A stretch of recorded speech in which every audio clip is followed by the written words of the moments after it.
and then I didn't even know that I was that good, to come out to California when Maurice called me, and so it was a very interesting time. I think we have time for one more question. Okay. Thanks a lot. My name is Robert. Thanks a lot, Verdine and Rob. You mentioned about the sea change you caused, beginning 70s and 60s. Of course, things didn't stand still. No, not at all. And if we listen to this, it looks like it, but it's not. And you're still recording. Right. You're mixing basically jazz and other, in this case, forms of music.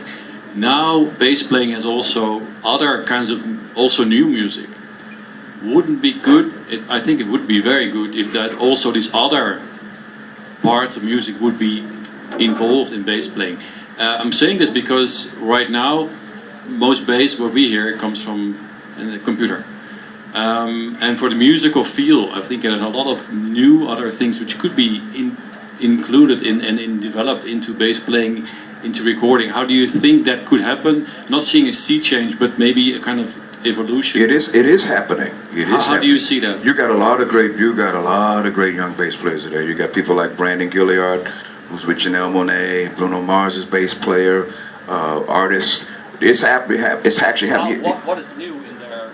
Well, what's new is that you do have synthesizer with it, but there are more and more bass guitar players, more people asking for bass on records, to go along with synthesizer or as a separate track. You have it's a whole new generation out there, man, and Mary J. Blige's bass players. You got a lot of cats out there today. You know what I mean? That are really playing, and who listen to Ron, myself, Jameson, Michael Henderson, Nathan East. You know what I mean? They listen to all of us. Yeah, man. Marcus. Yeah. But they're there. And back in the day when I was coming up, it was about the guitar player and the drummer, right? Because the guitar players, they got girls, all that stuff, right? But now a lot of people want to be bass players. A lot of them want to be bass girls players. too. Well, yeah, but those young guys want that. Yeah, young guys, yeah, exactly. We go to bed early. The old guys want the right notes. Exactly. but no, you got a lot of great players today. A lot of great players. It's just not synthesized. It's a lot. But it's going to change when producers become producers. Right now, they're kind of executives. Right. And because they don't have the musical language skills to express what they think they want to hear, right? They speak in these ethereal sentences, and it's difficult to help to make a decision, right, if their language skills are not on our level.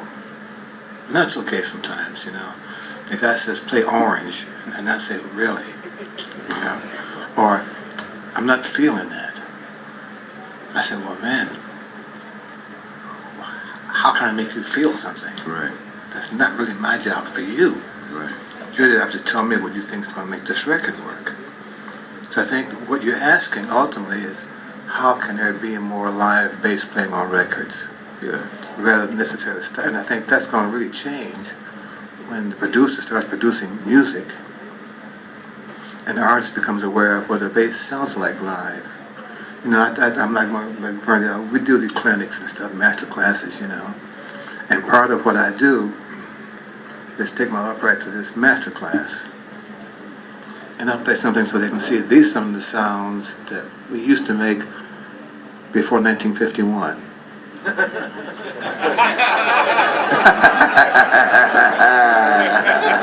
they are so surprised. I like that.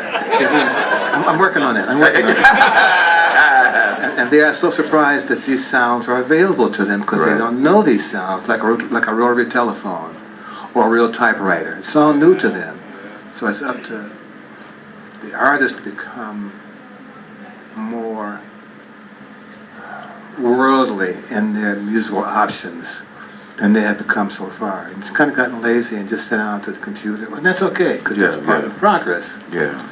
I'm not so sure progress is helpful to bass players of my age category, though. Yeah. Well, one of the reasons that, those records that Quincy Jones made and the things that you did with him and things like that, and Maurice, don't forget, they were musicians. You know what I mean? So when they went, when you work with them, they knew what they wanted.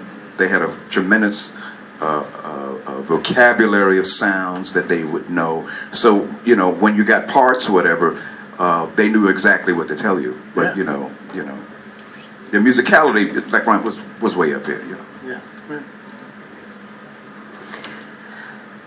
It's always the saddest time when I have to bring these things to a close. But please join me in thanking Ron Carter, Verdine White for joining us today. Thank you for being here. 12 o'clock midnight at the Nile stage, Earth, Wind, and Fire.